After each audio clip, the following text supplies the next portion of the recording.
Hey guys, thanks for tuning us in for this 29th episode of Good Questions with Cameron Dole. Special guests for this episode include Oklahoma State Senator Brent Howard. Melissa Rivers will be talking about her group text podcast. Suzi Ragsdale will visit. She's been a lifelong backup singer, also from a famous family, and has new music and a video now available.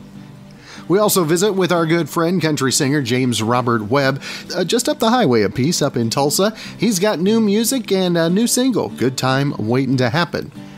We'll also visit with Aaron and Rachel Bradshaw about the new series on E! Bradshaw Bunch. You can check that out Thursdays, 9 Eastern, 8 local time.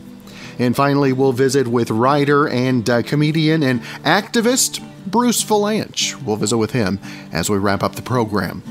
If you would, please take time to subscribe, drop a like, comment, leave some feedback, and please be sure and share with your friends. Up first is our good friend, Oklahoma State Senator Brent Howard. He's going to tell us how things are looking in Oklahoma City and nationwide and how those affect us here in Southwest Oklahoma. First off, Brent, good to see you, my friend. Good morning, Cameron. It's great fall morning out there. It has been beautiful. 90 degrees.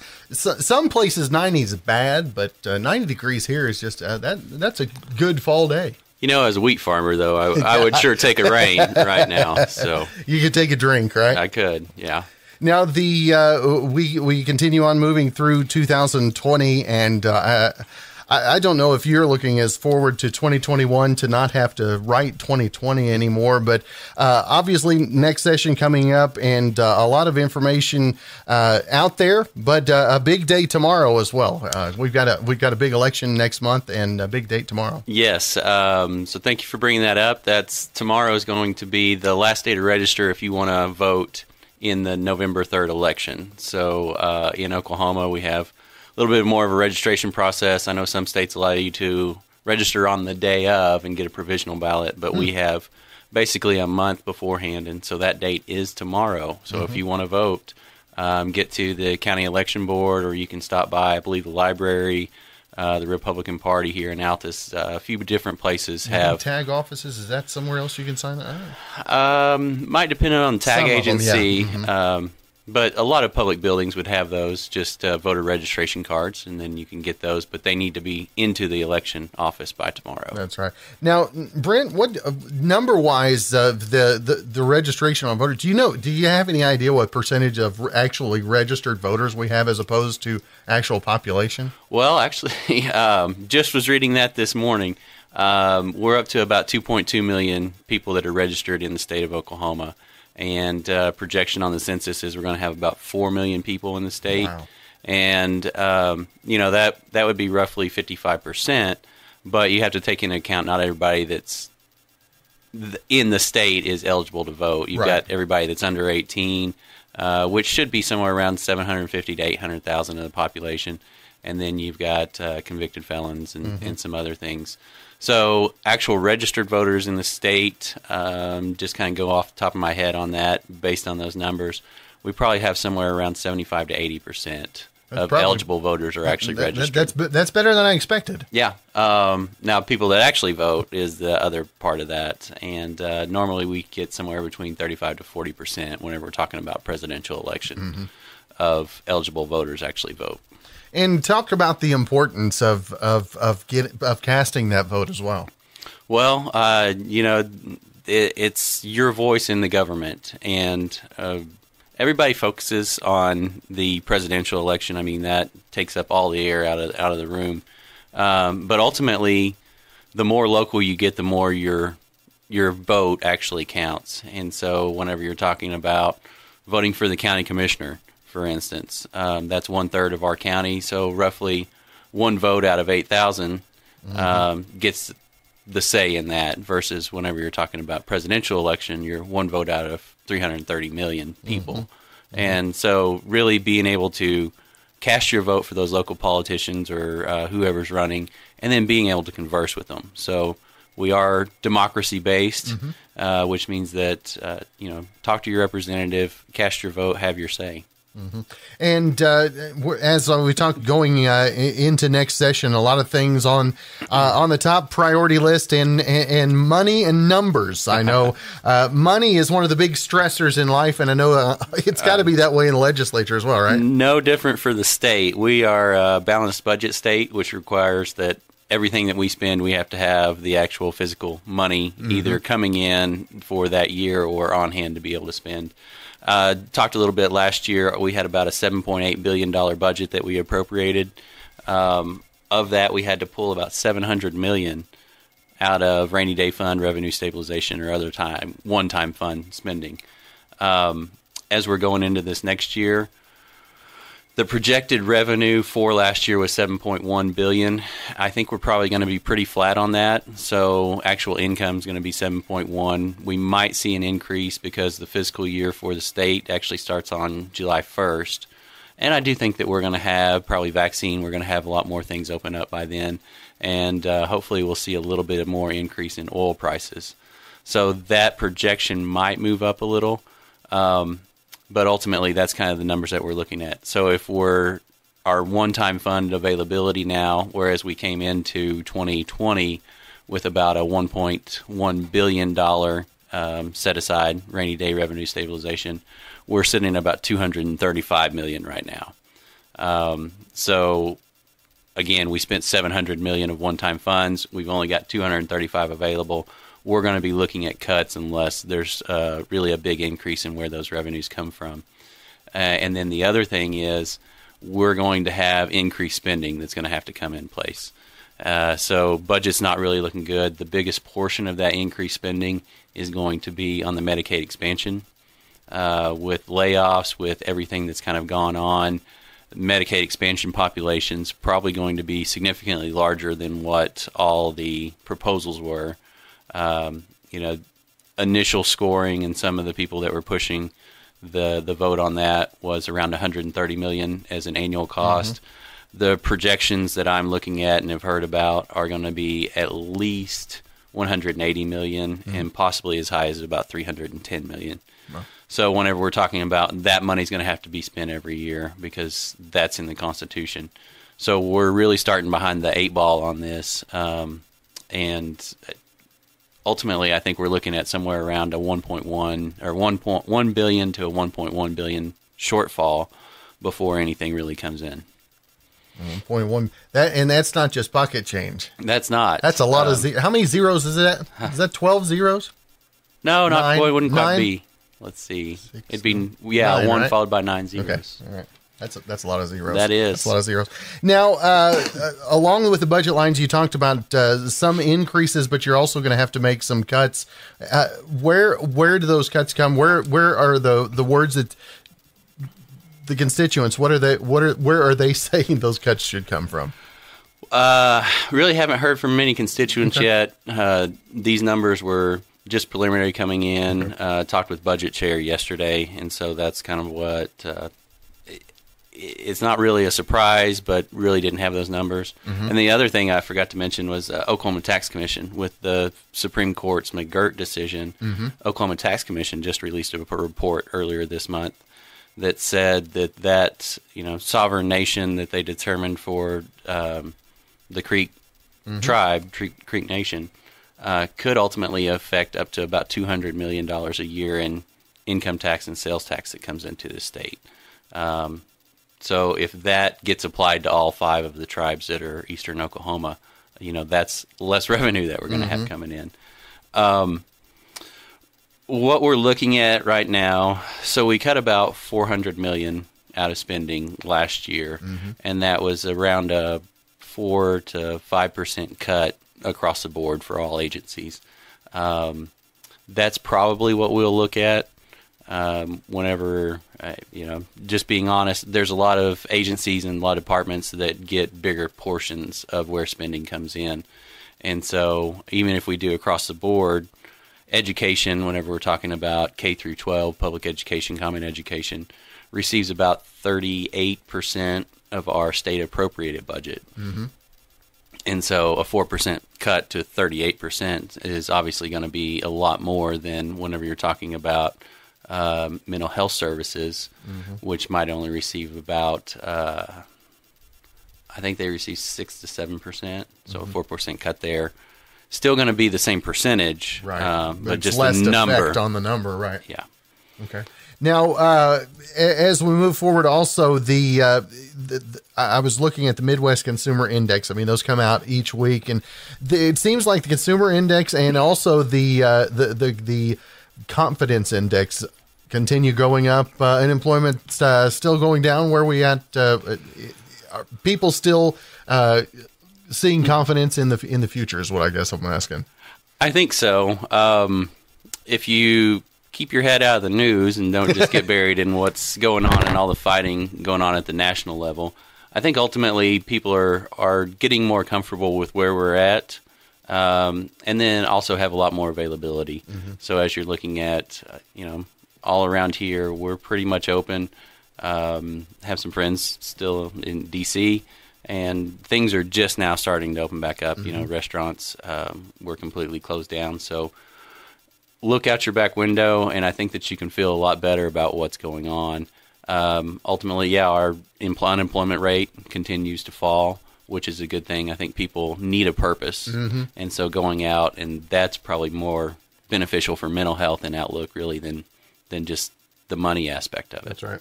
That's right. And I know we've talked about this before, and Quartz Mountain got some exciting news about that as well. Yes, so Representative Ortega and I were able to sponsor bills that moved Quartz Mountain back over to tourism. It had been under the Regents for Higher Education, which, had good aspects of it. It allowed us to have a local board because it was set up kind of as an educational institution. The bad part of that is that the Regents are a constitutional authority, so they have we have no say in what their budgeting is. And over the past 20 years, their actual per dollar expenditure has gone down by about $1.1 million on average for what they get appropriated. Again, legislature had no say in that because we can only allocate, or we can only appropriate to the state Regents for Higher Education, and then allocation was 100% up to theirs. Okay. So as of October 1st, the bill went into effect, and Quartz Mountain is under tourism. So we were able to spend a little bit of money on there. We've got about $3 million that's going to go into capital improvement projects, as well as we increased their appropriation by about $350,000 from what they received from last year. So you should see some changes going on. There's going to be a new executive director. The one that had been over at Steed, Great Plains State Park, has moved into Quartz Mountain. And so he's got, if you've been over there, just everything kept up well. Of course, he's had the support on it, too. So that's nothing against our previous executive directors. They just haven't had the funding. Right. But now that we've got that in place, I think you're going to see a lot of increases in maintenance, actual upkeep, and then we're actually going to start doing a lot of renovations on the actual Quartz Mountain Lodge, which is going to be, again, a gym, and hopefully bring in a lot more conferences and a lot more revenue and tourism to this part of the state. With that, Quartz Mountain right now is not under a pay-to-park, but I do anticipate that it will go into that. State parks now can charge $7, or you can buy an annual pass that will cover every park for $60. But the provision of that is that that park that collects that money is the only one where that revenue gets spent. Okay. So if you go up, and I believe the lodge will be exempt because you'd be paying for the room and or just going into the restaurant. But if you want to use the actual state park facilities, then that's where that $7. And then just the parks that have actually been receiving this since June 1st or July 1st have just had phenomenal success in where they've been able to reinvest that and make improvements within the park. So I'm really thinking that we're going to see quite a bit come through Quartz Mountain in the near future. Well, that's good news. And again, Brent, if folks have questions, would like more information, email still the best? Yeah, have been going up to the Capitol to be able to answer phones, but that's still just about one day a week, so you won't catch me much up there. But if you do call in, 405-521-5612, messages can be given to me. again, that's just kind of transcribed or summary. So if you want a full story or full details, email me at brent.howard@oksenate.gov, and I'll be able to respond to those directly. All right. Well, Brent, always good to visit with you and keeping us updated.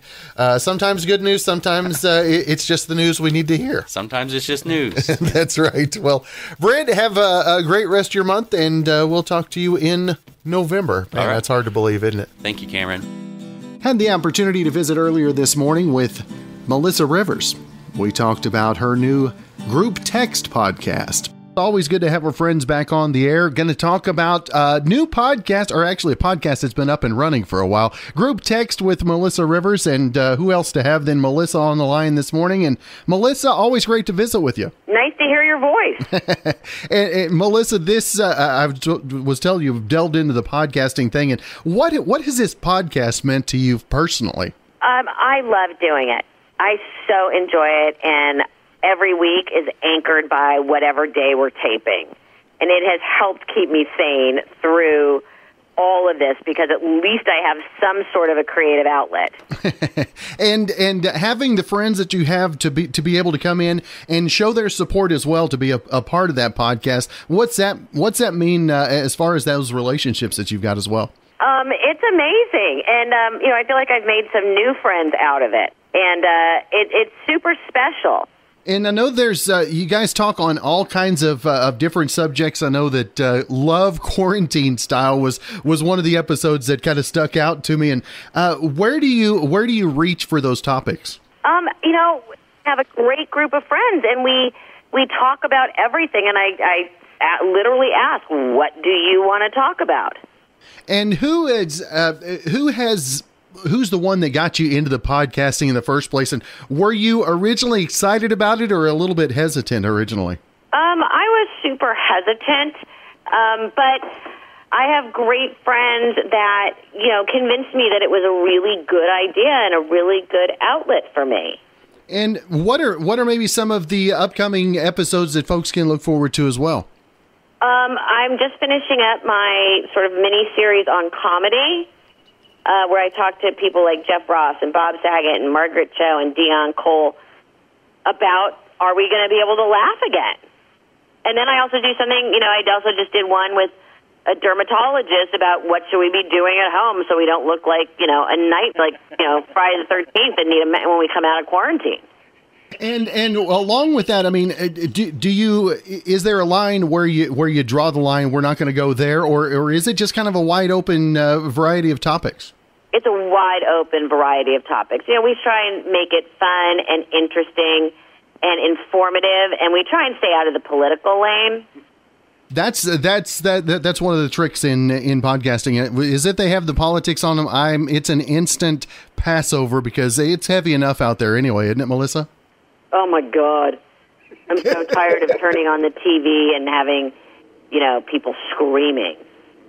And it's both sides. Neither side likes each other just as much as the other. So, we just ought to move along, let them vote, and whatever happens. But I know you guys touch some sensitive subjects as well. And does that make it a little uncomfortable, or are you excited to share those as well? I think you have to do the uncomfortable as well as the comfortable. I think that's how you get interesting conversation. And who has had the biggest influence on your delivery style? I know your mom had to have a huge impact on your life. And do you still hear her voice leading you along as you're doing the show as well? That's a good question.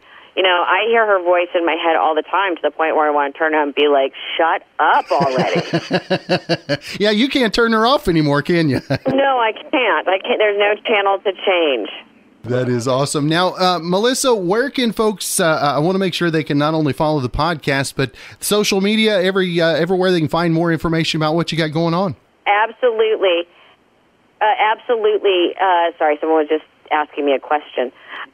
It's someone who works for me's birthday, and I'm trying to get her out of the room so I can get her gift out of the closet as we're talking. You can find me on every single, platform. And that is, again, the group text with Melissa Rivers. And Melissa, it's always great to visit with you. I'm looking forward to finishing the show so I can check out some more of the episodes, and hopefully we can catch up again real soon. Thank you, and hopefully I'll figure out where I hid that damn birthday gift. Melissa, have a great rest of your week. Thank you. And our next guest, Suzi Ragsdale on the line, and this is actually going to be my first introduction to Suzi. So we will all get to know Suzi a little bit better today. And artist, musician as well, Suzi Ragsdale. Nice to visit with you today, and thank you for your time. Well, thank you for having me on. I really appreciate getting to be heard by people that are not just right in my vicinity. I've been doing little local things, but it's great to be on the radio out in Oklahoma. and Suzi, I guess the obvious question right off the bat is where did music first start for you? Oh, well, I was born to a musical father who's a singer-songwriter, comedian. His name is Ray Stevens. And by the time I was born, he had started having some success. And then I and my older sister and her second grade class, while I was in kindergarten, we sang Jesus Loves the Little Children on the front end of Everything is Beautiful in 1970, which went on to win a Grammy for him. And I kind of loved being in the studio and hearing myself back on a record. So it was a done deal by that point. Now, did you go through those teen years as a rebellious teen, or even into the 20s, that you were like, Dad did his music thing, I'm going to try something different? Did you have those times as well? I think I wasn't really rebelling. I was just liking different things other than, I listened to and memorized every record my dad made up until I was a teenager. And then I got into Elvis Costello and Van Morrison and, oh gosh, Hart, the sisters, all sorts of Graham Parker, all sorts of cool stuff that, maybe my father wouldn't necessarily be identifying with. But he always gave everything a chance as far as how good is the writing and how good is the production and the singing. So it wasn't really like any kind of argument thing. I just spent a few years not really paying attention to what my father was putting out, and I guess that's the sort of the growing up, getting away from the nest kind of thing that everybody does. And you dropped the video for Live Until You Die, and tell our listeners a little bit about Live Until You Die, and also the new album Ghost Town that's arriving this month as well. Okay, yeah. Well, the video, I had written that song a year or two ago, more than two now, because I had still lived in the city when I wrote it. And when I was making this EP Ghost Town with the producer, Sam Frank, who came over from London to put it together with me, we chose the 6 best songs of all, like maybe 24 I had sent him, to make it all sort of hang together. And we thought that one was a good comic relief sort of thing. I mean, talking about dying doesn't sound funny, but it's a kind of a funny song as far as I'm concerned. And then while he was at my house recording for a month, it was from Valentine's until March 16th. During that time, the pandemic hit, and the lyrics to Live Until You Die sort of took on a new meaning for everybody that heard it. Like, oh, wow, perfect pandemic song, because what can you do? You're in quarantine. Eat, drink, sleep, wash, rinse, repeat, and wait for something to change, And for you, did the meaning for you change as well as a result of what everybody's going through right now? Yeah. I mean, I saw how it was more topical than when I was just bitching and moaning about how life is hard, but it's better than dying. So it was more like people can empathize better when everybody's having a hard time, not just me. And where do you get the basis for your songwriting? I mean, is it the everyday life, and who has inspired the creative process in your brain as well? Well, I think probably my father first. He's a good writer, he's a good producer, he's a good arranger, singer, better piano player than I will ever be. And, you know, I grew up with that in my house. So there was him. And then I think Carole King had a big influence on my writing. I never would think that I'm that good, but she sure did make me want to be that good. And all the other writers, like Elvis Costello, what a way with words. And sometimes, you know, so many words, you don't even know what he's talking about. But usually it's entertaining regardless, you know. And, yeah, that was a lot of my writing. Oh, gosh, the Beatles, the Eagles, a lot of writers. And then all the reading I did, not only of just fiction, but of poetry. The Southern Agrarian, yeah, is that how you say it?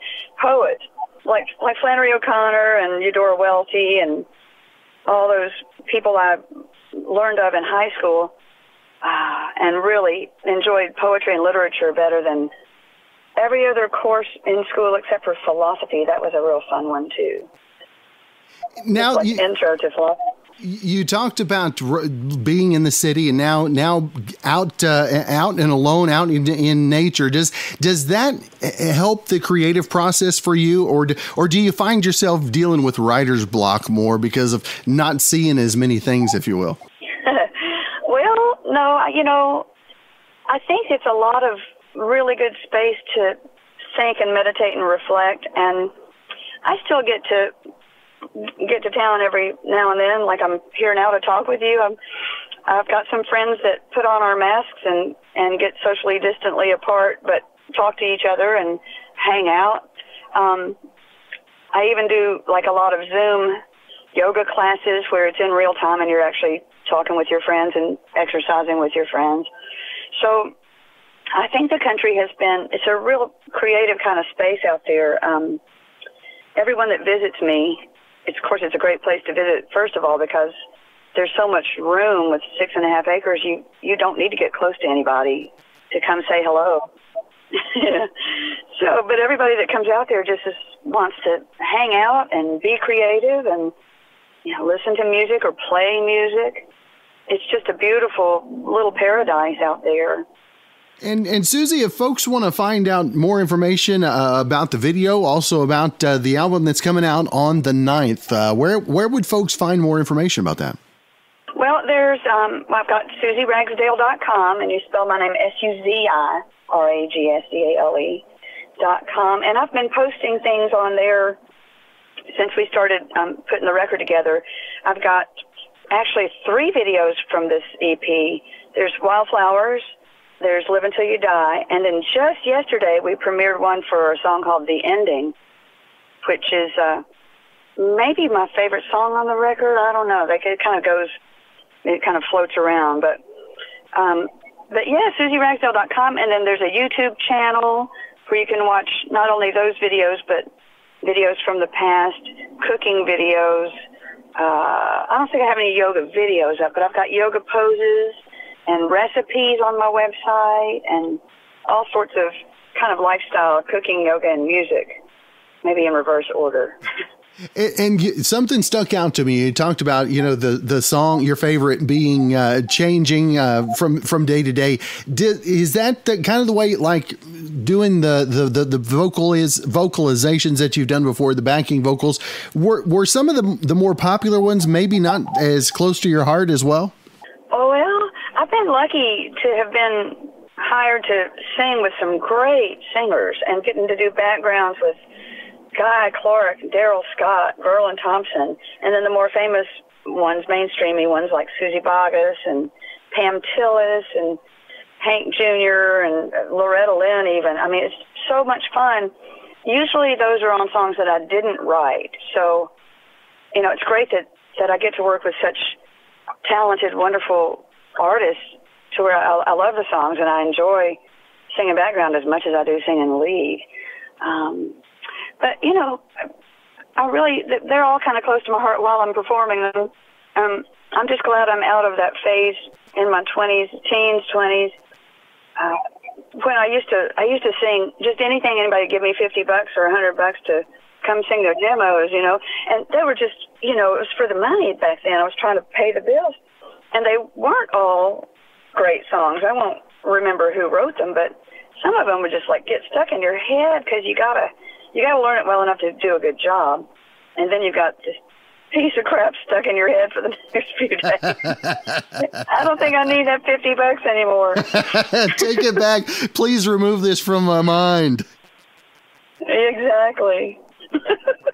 That's awesome. Well, Suzi, I really appreciate the time today. It's been great to get to know you a little better. Again, visit the website, check her out on social media as well. And Suzi, hopefully we can catch up again real soon. Well, I really want to thank you so much for talking with me and helping me get it out there for people to hear. I just really, it's been a long career of few and far between that I'm on the radio, so I'm really appreciative of it.